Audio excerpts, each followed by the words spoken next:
Because when the body of the woman is violated, it symbolizes the body of the whole nation.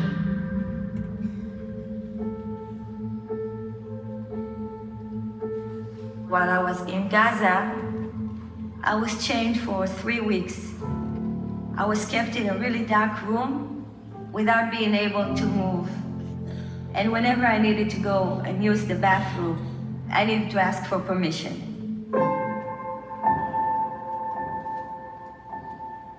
His name was Muhammad.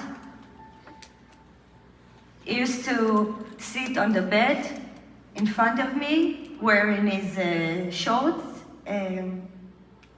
laying down. I remember I couldn't look at him. I was just like looking away and covering myself with the blanket so I wouldn't have to look at him. It made me feel really uncomfortable.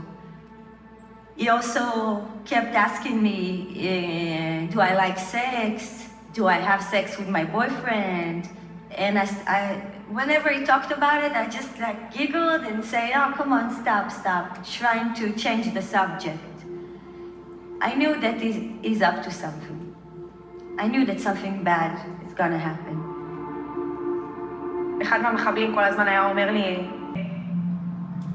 ואומר לי, בסדר, תחזרי לחדר. What was going through your mind? פחדתי ממש.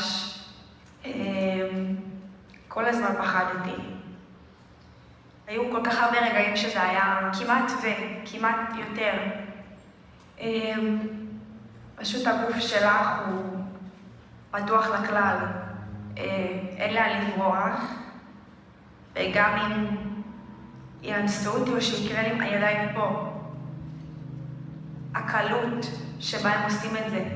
החיבור נשק לראש ופשוט לעשות מה שהם רוצים זה דבר שיכול לקרות בכל רגע. את יכולים לאיים אותך באמצע הלילה ולעשות את זה לנגד עיני שאר החטופים. יכולים לקחת אותך לחדר אחר, יכולים פתאום להיכנס לך למקלחת, פתאום לשירותים. כי מי ידע גם? מי ידע?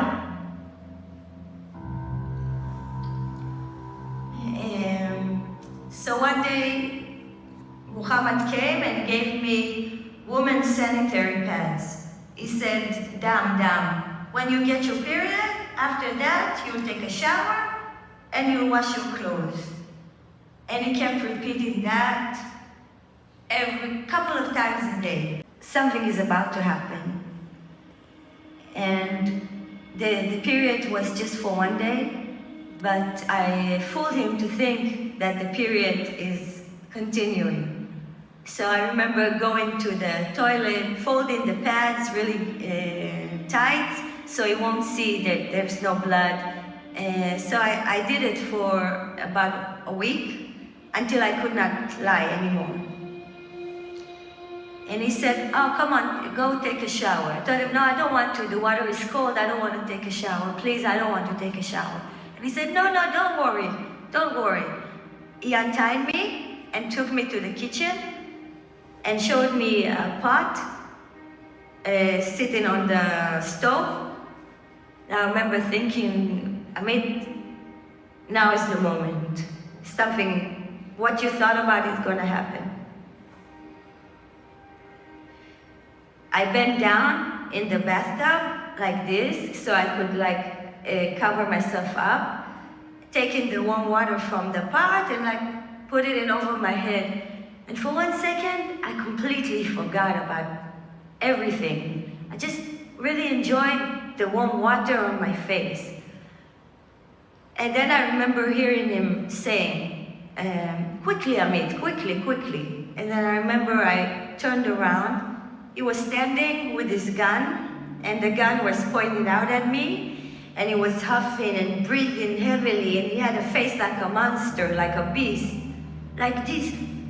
So I stood up and held a blanket, a small blanket, to cover myself, and he came towards me and just pointed the gun really hard at my forehead, screaming at me, take it off, and punching me, until I could not hold the towel anymore.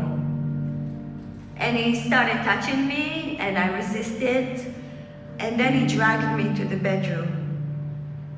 And then he forced me to commit a sexual act on him.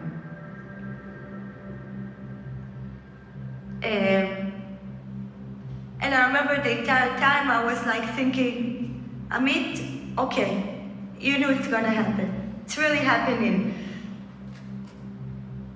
I said to myself, okay, you can handle this. You just want to survive. You need to survive. Your mom, your family is waiting. I just concentrated on that instead of what's really going on. And when he was finished, he went to clean himself up. I got dressed, covered myself up, and I was crying. He came in and he told me, I'm good, Amit, right? I'm good? No, I'm no good. No, I'm good. I'm your friend, right? I remember I could not look at him. I looked away. And then he got really mad. He closed the door, and I was in that room in complete darkness. Then he came in again and asked me, food? Food? I'm good, right? I'm good. Food? And I realized that if I say no, he's gonna punish me again. So I said, yeah, food. And that's the worst part. That I'm completely dependent on him, completely dependent on the guy who just forced me to do what he forced me to do.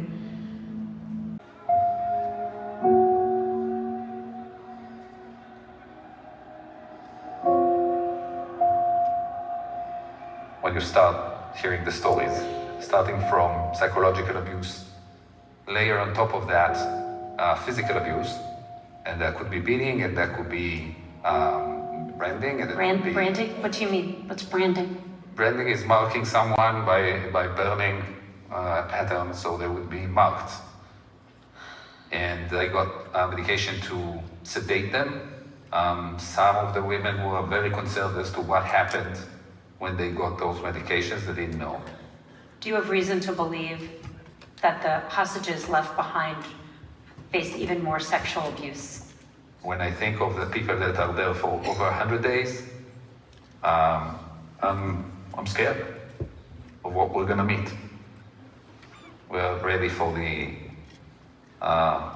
unthinkable possibility of pregnancies and for needing to provide help in very, very difficult decisions. I felt disgusted with myself, even though I had no choice. It's really difficult to talk about. But after I talked to the lady doctor and told her, I felt like something was released, like it made it better to talk about it. You haven't talked about this until now. Why? I decided to talk about it only after I heard that people are trying to say that it didn't happen. So I decided that I need to talk. I need to talk for women. I need to talk because I won't forgive myself if I will still see people that are saying that those things didn't happen when I know that they did. Now, I want to shout and talk to the world and let them know what's going on there. If I can help someone, if I can help the people who are still there, I want to. I feel like it's my calling to do so. Very long time before they speak out, if ever they speak out. We may never know the extent of the sexual violence because these women were silenced. So every one of us, women and men, must speak up for these women and say, we will bear your story, we will bear witness for you. You will not be forgotten, and what happened to you will be told.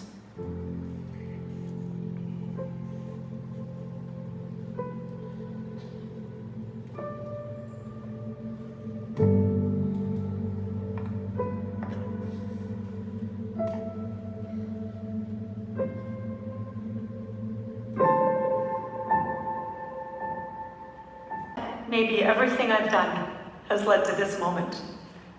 Why? Why do you feel this way? You know, I've spent a lot of time in my life advocating for women, and it felt like this was a moment where we needed to be really honest and direct about what happened. Rape is never acceptable. And in this moment, since October 7th, I felt like we were sliding back to a place where we would start accepting the unacceptable. And I can't let that happen. Can you tell me what resonates the most from everything you've heard? You just hear the story after story after story.